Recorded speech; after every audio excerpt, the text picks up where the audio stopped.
¡Agentes federales! ¡Abra la puerta! ¡Retrocedan! ¡No se acerquen! ¡No en esta escuela! ¡No hoy! ¡Nunca! ¡Aléjense de esta puerta ya! Señora... Váyanse. No se van a llevar a nadie. Lo primero que notaron los niños no fueron los uniformes.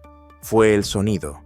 No sirenas, no gritos, solo el golpe seco, impaciente.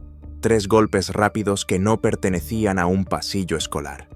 En el aula 214, 30 minutos después del almuerzo, la señorita Imani Reed intentaba sacar a sus alumnos de 7º grado de esa niebla posterior a la cafetería. En cada pupitre había un examen de vocabulario boca abajo. En la pizarra aún quedaba media lección de ayer, a medio borrar. La calefacción hacía clic como si no pudiera decidir si el invierno ya se había ido. Todo en el aula decía rutina. Y entonces el golpe volvió. Más cerca, más fuerte. Los ojos de la señorita Reed se fueron a la puerta del aula, como se van los ojos hacia una sombra que no invitaste. Un par de estudiantes levantaron la vista. Un chico al fondo, Mateo, dejó de golpear el lápiz contra el pupitre. Una chica junto a la ventana, Amina, se apretó los cordones de la sudadera sin darse cuenta de que lo hacía, porque los niños reconocen el miedo incluso cuando los adultos intentan vestirlo de procedimiento. El altavoz del intercomunicador crepitó. Esta vez no era la voz cálida de la directora.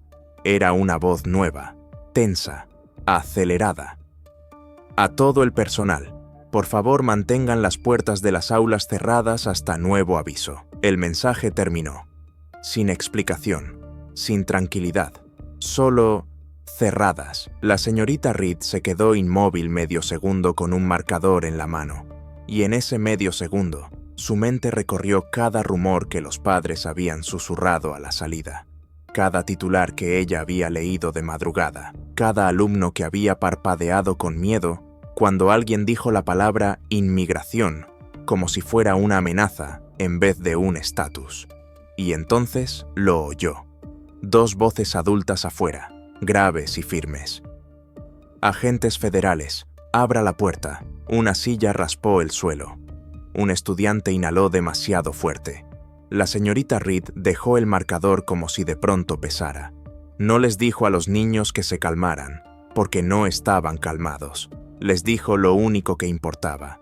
«Detrás de mí», dijo, y mientras 26 estudiantes se deslizaban fuera de sus asientos en una prisa que intentaba no hacer ruido, la señorita Imani Reed, hispana, de 33 años, una maestra que había pasado la vida oyendo que mantuviera la voz suave y las manos visibles, hizo algo que nadie espera que haga una maestra de inglés de secundaria un martes.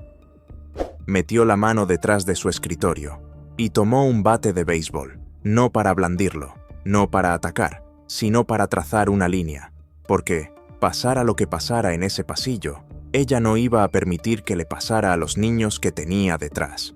Esta es la historia del día en que un aula se convirtió en un punto de control. El día en que el miedo intentó entrar a una escuela envuelto en lenguaje oficial.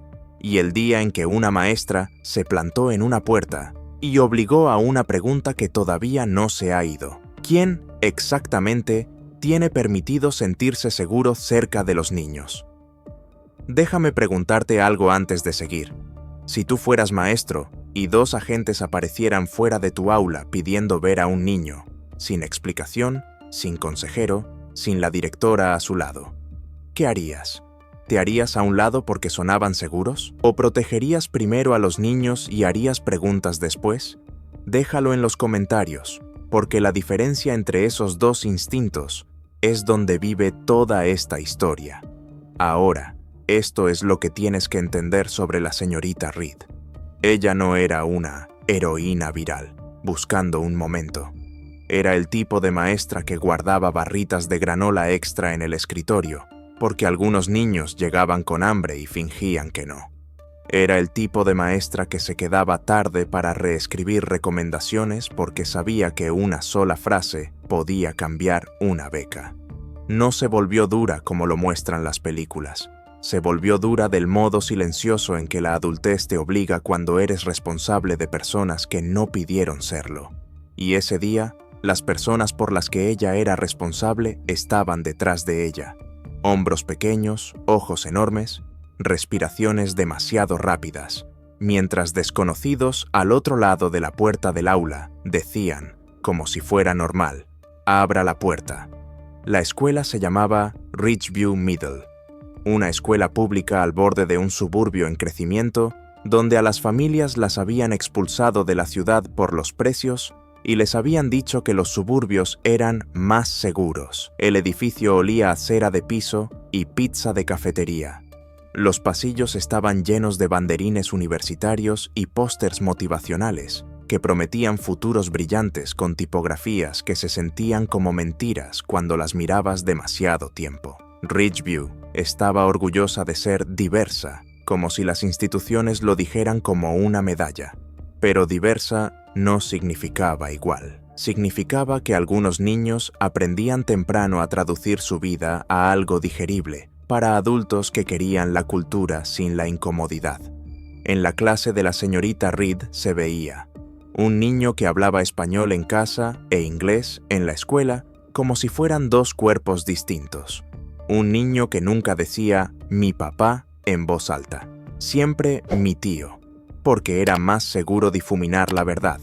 Un niño que hacía la tarea como si su futuro dependiera de ello, porque dependía. La señorita Reed no husmeaba, no exigía historias, hacía algo mejor. Hacía que el aula 1214 se sintiera como el único lugar donde no tenías que actuar normal. Por eso, cuando el intercomunicador dijo, «mantengan las puertas cerradas», ella no lo interpretó como un simulacro, lo interpretó como una advertencia. Según los relatos posteriores, todo empezó con una llamada. No de la escuela, de afuera. Un padre llamó a la oficina principal, con la voz temblorosa, diciendo que había agentes en el estacionamiento. Un monitor de seguridad vio dos vehículos indistintivos detenerse cerca de la entrada. Una recepcionista vio a dos hombres bajar, chaquetas impecables, postura cortante, una seguridad que no pedía permiso. No entraron sonriendo. Entraron con una misión. Preguntaron por la directora. Dijeron un nombre. Y si alguna vez viste cómo cambia un lugar cuando entra cierto tipo de autoridad, ya sabes lo que ocurrió. La oficina no gritó. No entró en pánico. Intentó ponerse lo suficientemente profesional como para sobrevivir al momento. Llamaron a la directora, la doctora Lina Howard, desde una reunión. Ella entró al vestíbulo y vio a los agentes esperando como si fueran dueños del aire. ¿Puedo ayudarlos?, preguntó. El agente más alto mostró credenciales lo bastante rápido como para parecer oficial, pero no lo suficiente como para leerlas. Necesitamos hablar con un estudiante, dijo. A la doctora Howard se le tensó la espalda. ¿Con qué fundamento?, preguntó. A la gente no le gustó la pregunta. Asunto federal, dijo. Necesitaremos acceso. Hay gente que oye «federal» y se dobla al instante. La doctora Howard no se dobló. No porque no tuviera miedo, sino porque entendía el edificio del que era responsable. Era una escuela, no un juzgado, no un cruce fronterizo, una escuela. ¿Tiene una orden judicial?, preguntó la doctora Howard. A la gente se le endureció la mandíbula. «Tenemos autoridad», dijo. «No es lo que pregunté», respondió ella. Esa palabra, orden, fue la mecha, porque cuando le pides a alguien con poder que pruebe su poder, muchas veces responde como sabe hacerlo, intentando usar más poder. «No estamos aquí para debatir», dijo el agente. «Estamos aquí para recuperar a alguien, recuperar». Esa palabra no sonaba a escuela, sonaba a propiedad. La doctora Howard giró un poco, bajando la voz. «Este es un entorno sensible», dijo. «Pueden esperar mientras contacto al abogado del distrito». El agente dio un paso al frente. «Vamos a proceder», dijo. Y ahí fue cuando la escuela hizo su primer movimiento desesperado. No un plan, un reflejo. «Cierren sus puertas», le dijo la doctora Howard al personal de oficina. «Ahora». El anuncio salió por el intercomunicador, y en el aula 214, la señorita Reed lo escuchó. Y supo que, pasara lo que pasara, la escuela estaba intentando comprar tiempo entre los niños y el pasillo. El tiempo es lo que compras cuando no tienes control. De vuelta en el aula, llegó el segundo golpe, y luego una voz, más clara, más cerca. «Señorita Reed, abra». Se le heló la sangre, porque no era la voz de la directora, no era la voz de un empleado, era la voz de un hombre que había aprendido su nombre de una lista. En algún lugar detrás de ella, un estudiante susurró. ¿Vienen por alguien? La señorita Reed no respondió en voz alta, porque la respuesta podía romper a un niño. Dio un paso hacia la puerta y habló a través de ella sin abrir nada. «Esto es un aula», dijo. «¿Quiénes son?» «Agentes federales», respondió la voz. «Necesitamos hablar con un estudiante». «¿Con cuál estudiante?», preguntó la señorita Reed. Una pausa. Luego, «Abra la puerta y se lo explicamos». Los ojos de la señorita Reed fueron a la pequeña ventana rectangular de la puerta, la que usan los administradores durante observaciones.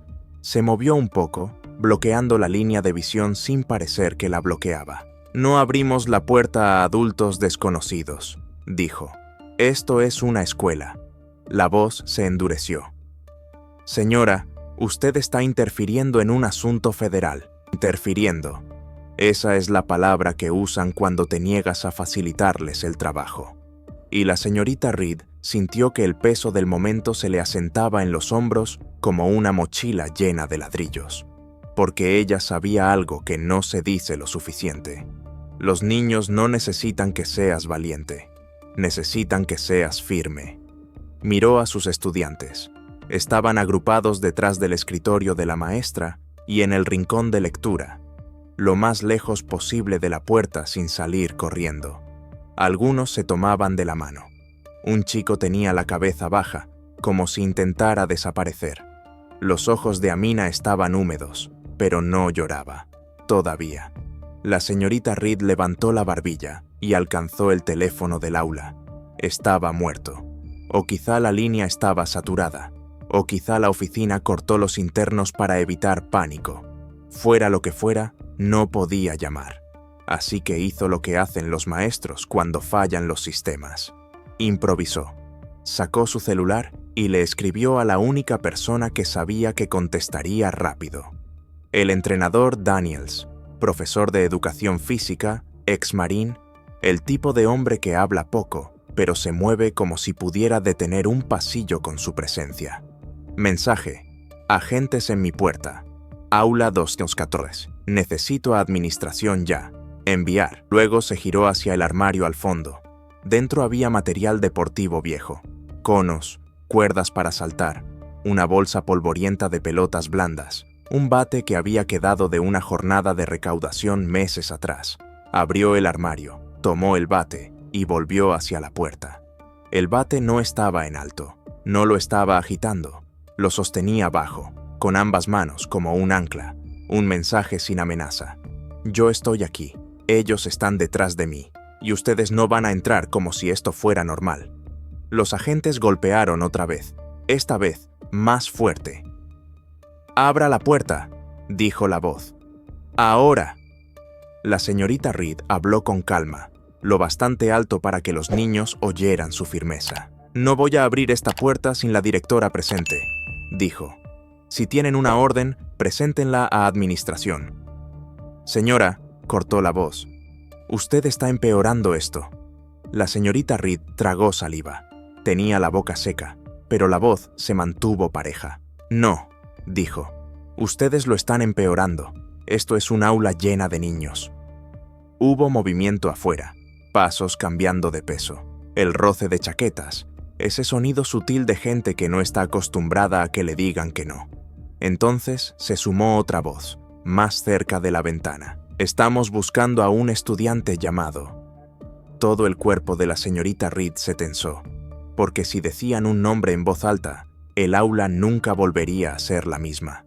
Los niños lo oirían, sabrían quién, volverían a mirar ese pupitre para siempre. La señorita Reed lo cortó, rápido y firme. «No diga el nombre de un niño en este pasillo», dijo. No a través de esta puerta. Silencio. Un segundo. Y entonces, como una amenaza disfrazada de política, la primera voz dijo: «Abra la puerta, o haremos que las fuerzas del orden locales la abran». A la señorita Reed le golpeó el corazón. Policía local, agente escolar, refuerzos, más uniformes, más ojos, más presión. Detrás de ella, alguien sollozó. La señorita Reed giró la cabeza apenas, sin apartarse de la puerta. «Todos siéntense», dijo en voz baja. «Voces bajas, respiren». Y luego, hacia la puerta otra vez. «Hablen con la directora», repitió. «Esto no va a pasar aquí». En el pasillo, la cosa se movía. Una maestra del otro lado, la señorita Patel, asomó por su puerta, vio a los agentes y levantó el celular. No por drama, por evidencia. Un agente la vio. «Señora, deje de grabar», ladró. La señorita Patel no respondió. Siguió grabando, porque vivimos en un mundo donde la cámara es el único testigo que no olvida. El entrenador Daniels llegó primero, trotando con control, los ojos explorando como si hubiera entrado a otro tipo de simulacro. Se detuvo cuando vio las chaquetas. Dijo una sola frase, baja y peligrosa: «Esto es una escuela». El agente se giró hacia él. «¿Y quién es usted?» «Personal», respondió el entrenador Daniels, «y ustedes no van a entrar a esa aula». Al agente se le apretó la boca. «Muévase». El entrenador Daniels no se movió. Entonces llegó la doctora Howard, directora, con un portapapeles en la mano, como si con el objeto correcto pudiera convertir el caos en política. Detrás venían la consejera escolar, un supervisor de seguridad del distrito y una mujer con blazer que la señorita Reed nunca había visto. Legal del distrito, quizá. El agente volvió a encararse con la directora. «Vamos a tomar custodia de un estudiante», dijo, más alto, como si el volumen pudiera convertir una solicitud en un derecho. La doctora Howard levantó la barbilla. «Muéstreme la orden», dijo. El agente alzó un documento. No era lo que ella pedía. Podía ser papeleo. Podía ser una orden administrativa. Podía parecer oficial para cualquiera que quisiera dejar de pensar. Pero la mirada de la doctora Howard no se ablandó. «Eso no es una orden firmada por un juez», dijo. La voz del agente se afiló. «Tenemos autoridad bajo la ley federal». La doctora Howard no levantó la voz. «Entonces preséntelo al abogado del distrito», dijo, señalando a la mujer del blazer. «No van a acceder a aulas sin documentación adecuada». El agente dio un paso adelante. «¿Y si lo hacemos?», dijo. El entrenador Daniels se interpuso medio paso. «Lo justo». «No lo harán», dijo. Y en ese instante, el pasillo sostuvo dos versiones de Estados Unidos cara a cara. Una versión que dice que la autoridad no necesita permiso, y otra versión que dice que los niños merecen estar protegidos de tu autoridad, especialmente cuando es confusa, discutida o conveniente. Dentro del aula 214, la señorita Reed no podía ver el pasillo entero, pero podía escucharlo. Voces superpuestas, tensión subiendo. Sus estudiantes estaban en ese silencio raro de los niños cuando escuchan peligro. Amina susurró, apenas audible. «Mi mamá dijo que si algún día vienen», se le quebró la voz y se detuvo. La señorita Reed no le pidió que terminara. Solo asintió, como diciendo, «Lo sé». Y entonces llegó el punto de quiebre. No con un discurso heroico, no con un golpe dramático, no con violencia, con papel. La abogada del distrito dio un paso al frente y dijo algo que cortó el pasillo como una cuchilla hecha de lenguaje legal. «Si no tienen una orden firmada por un juez», dijo, «no van a entrar a espacios de instrucción ni a interrogar menores en propiedad escolar. Si intentan hacerlo, pediremos una orden judicial y presentaremos una queja de inmediato». El agente la miró. Podía empujar, podía escalar, pero ahora había demasiados testigos, demasiadas cámaras, demasiados adultos que entendían que si cae la primera frontera, las demás caen detrás. El agente exhaló con fuerza por la nariz. «Nos pondremos en contacto», dijo, como dice alguien que no ha terminado, solo se ha retrasado. La doctora Howard no parpadeó. «Pueden irse», dijo, y por un segundo, el pasillo contuvo el aliento, porque nadie estaba seguro de si irse era una opción para alguien acostumbrado a tomar. Y finalmente, los agentes se dieron la vuelta. Sus zapatos hicieron clic sobre el piso encerado mientras caminaban hacia la oficina. No derrotados, pero detenidos. Y a veces, estar detenido es la única victoria posible en el momento que importa. Cuando los pasos se apagaron, la señorita Reed aún no se movió. Siguió frente a la puerta un largo segundo, con el bate bajo en las manos, hasta que oyó al entrenador Daniels del otro lado. «Señorita Reed», dijo en voz suave. Se fueron. Ella soltó un aire que no sabía que estaba conteniendo. Dejó el bate en el piso con cuidado, como si fuera frágil. Luego se giró y vio las caras. No solo miedo, traición, confusión. Esa confusión que sienten los niños cuando descubren que los adultos construyeron un mundo donde las aulas pueden ser tratadas como objetivos. Un estudiante, Mateo, levantó la mano sin pensar, como si las reglas de la escuela todavía pudieran sostenerlo todo. «Señorita Reed», dijo, con la voz fina. ¿Iban a llevarse a alguien? A la señorita Reed se le cerró la garganta, equilibrada, honesta, sin mentir. Eligió las palabras con cuidado. «Querían hablar con un estudiante», dijo, y los adultos afuera se aseguraron de que no pasara aquí. Amina susurró. «¿Y si vuelven?» La señorita Reed caminó despacio hacia el centro del aula, las manos ahora abiertas, las palmas visibles, como si estuviera mostrándoles que seguía siendo humana. «Si alguien vuelve», dijo, «ustedes se quedan juntos, me escuchan.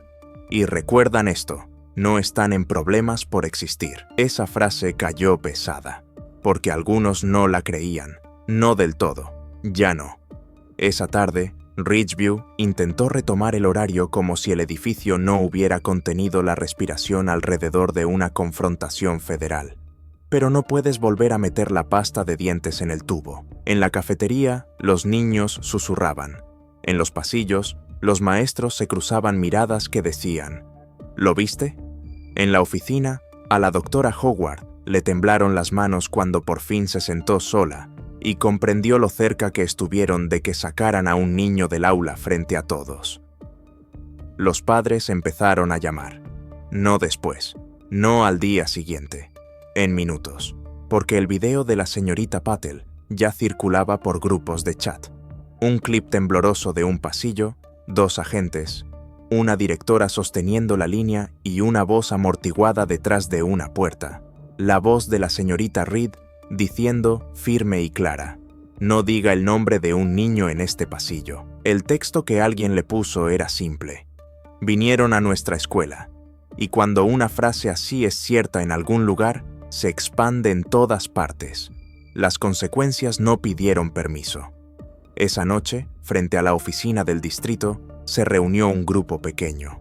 Padres, líderes comunitarios, unos cuantos adolescentes con carteles hechos con pánico, no con estrategia. Uno decía, «Las escuelas no son terrenos de caza». Otro decía, «Nuestros niños no son evidencia». En medio de todo, la señorita Reed estaba en su mesa de cocina con una taza de té que no bebía, mirando su celular mientras llegaban mensajes. Algunos la llamaban valiente, otros imprudente. Algunos decían que debían despedirla por interferir. Otros decían que fue la única adulta que hizo lo que cualquier adulto debía hacer. La señorita Reed no se sentía valiente, se sentía enferma, porque la valentía implica elección, y lo que ella sintió en ese pasillo, en esa puerta, no fue una elección, fue instinto, fue un cuerpo diciendo, «No a ellos, no aquí, no hoy». Su hermana la llamó primero. «¿Qué hiciste?», exigió su hermana, mitad miedo, mitad orgullo. La señorita Reed miró la pared. «Me quedé ahí», dijo. «¿Con un bate?», preguntó su hermana. La señorita Reed cerró los ojos. «Con un bate», admitió. Un segundo. Luego su hermana dijo en voz baja, «Ten cuidado». Y esa era la parte cruel. Quienes protegen, a menudo tienen que protegerse después, porque las instituciones aman a un héroe en retrospectiva. Pero en el momento, Aman la obediencia. El distrito publicó un comunicado a la mañana siguiente, pulido. Decía que la escuela priorizó la seguridad estudiantil. Decía que no se retiró a ningún estudiante. Decía que se están revisando los protocolos. No decía quién había venido. No decía por qué. No decía si podía pasar otra vez. Los padres lo leyeron y sintieron lo que era. Un documento diseñado para calmar a la gente sin comprometerse a nada. Al mismo tiempo, empezó a circular otra historia, más baja, más filosa, que los agentes no estaban ahí por un control aleatorio, que buscaban a un niño específico, conectado a un padre, que la familia del niño llevaba tanto tiempo viviendo con miedo que el niño se sobresaltaba cuando alguien golpeaba una puerta. La señorita Reed nunca confirmó un nombre. Se negó, porque entendía algo que los adultos olvidan. La privacidad puede ser un salvavidas, y los niños no merecen convertirse en un titular solo para probar un punto. Pero la comunidad no necesitaba el nombre para entender el mensaje. Si esto podía pasar en Ridgeview, podía pasar en cualquier parte. Una semana después, llamaron a la señorita Reed a una reunión. No con estudiantes, con administradores. Recursos humanos estaba en la mesa. La abogada del distrito estaba en la mesa.